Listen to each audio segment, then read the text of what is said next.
Welcome to Cameron's Cuisine. Today we are going to make the perfect egg sandwich from Harley Quinn. First we're going to add the bacon. 3 pieces of bacon is what we need. Now we're going to put this in. Now we're going to crack 2 eggs. I'm sorry for the fan. We did it! Now we're going to put 2 buns inside the toaster. Now, the best part, apply this onto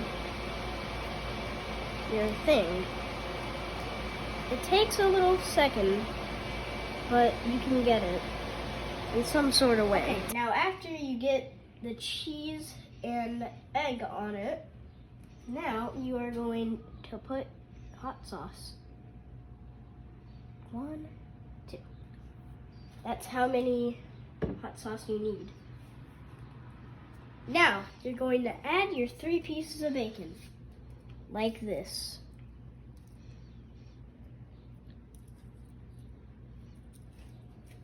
And then, pretty sure, you place this on top.